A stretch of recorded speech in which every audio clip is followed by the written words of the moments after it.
안녕하세요. QPS실입니다. 오늘은 요양병원 자살 예방과 응급상황 대처 방법에 대해 알아보겠습니다. 노년기 자살 현황은 어떤지, 자살 예방 활동의 필요성은 무엇인지, 예방법과 응급조치에는 어떤 것들이 있는지 알아보겠습니다. 첫 번째로 노년기 자살 현황에서는 노년기 자살 통계와 그 위험 요인입니다. 2017년부터 2020년까지 연도별 자살 사망자 수입니다. 그래프의 숫자는 인구 10만 명당 자살 사망자 수입니다.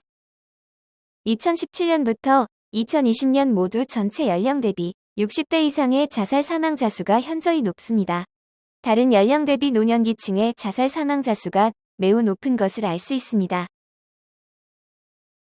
노년층을 대상으로 자살을 생각하게 하는 동기에 대한 조사입니다.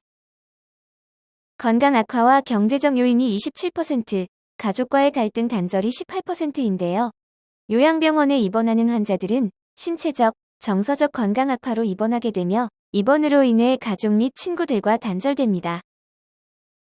이것은 요양병원으로 입원하는 환자가 자살을 생각하게 하는 환경에 노출될 수 있다고 볼 수 있습니다.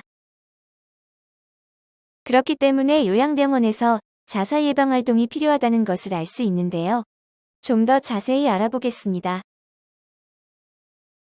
요양병원으로 입원하는 것은 갑작스러운 환경 변화로 인해 환자에게 큰 스트레스가 됩니다. 만성 신체 질환이라는 건강 문제를 가지고 있으며 병원 내 자살 사건은 중대한 환자 안전 문제이자 법적 문제가 됩니다. 또한 사건이 발생했을 경우 관련 의료인에게는 트라우마를 줄 수 있으므로 요양병원 내 자살 예방 활동은 매우 중요합니다. 환자를 관찰하여 알 수 있는 자살 경고 신호는 어떤 것이 있는지, 예방적 환경에는 어떤 것이 있는지 알아보겠습니다. 먼저 언어적인 신호입니다.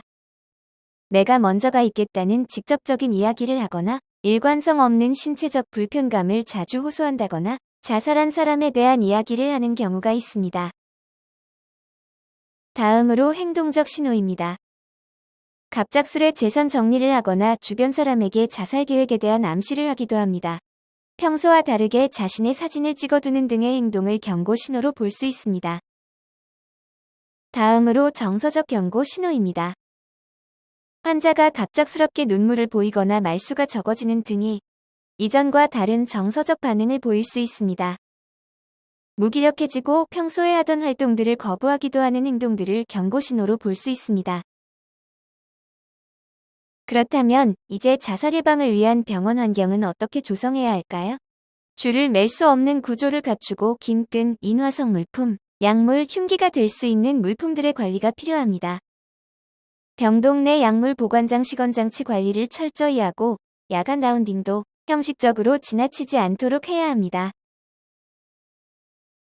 자살 경고 신호를 주시하고 환경을 갖추고 있어도 예기치 않게 생기는 자살 시도는 발생할 수 있습니다. 이럴 때 어떻게 대처해야 하는지 상황별로 알아보겠습니다. 목을 맨 경우 발견 즉시 목의 압박을 제거합니다. 환자 상태를 사정하고 의사의 처방에 따라 처치하시면 됩니다. 날카로운 도구에 의한 자해의 경우 발견 즉시 날카로운 도구를 제거하고 거즈를 이용하여 지혈합니다. 환자의 상태를 사정하고 출혈로 인한 체온 저하를 예방합니다. 약물로 인한 사고일 경우 구토로 인한 흡인을 예방하기 위해 기도를 확보합니다. 환자의 주변을 살펴 약물의 종류와 용량 등을 파악합니다. 화재로 인한 사고의 경우 젖은 수건으로 환자의 입과 코를 가려줍니다. 환자의 몸에 불이 붙었다면 담요, 수건 등을 덮어 소화합니다. 화상 부위에 붙은 물질을 떼어내지 않고 깨끗하고 차가운 물로 냉각합니다. 차가운 멸균 생리식염수가 준비되어 있지 않다면 차가운 수돗물을 이용하여도 됩니다. 의사가 도착할 때까지 화상 부위를 멸균된 거즈로 덮어둡니다. 주위의 화재는 원내 화재 발생 대응 체계에 따라 신고, 소화, 대피하시면 됩니다. 이상으로 요양병원 내 자살 예방과 응급처치에 관한 교육이었습니다. 시간 내주신 모든 선생님들께 감사드립니다.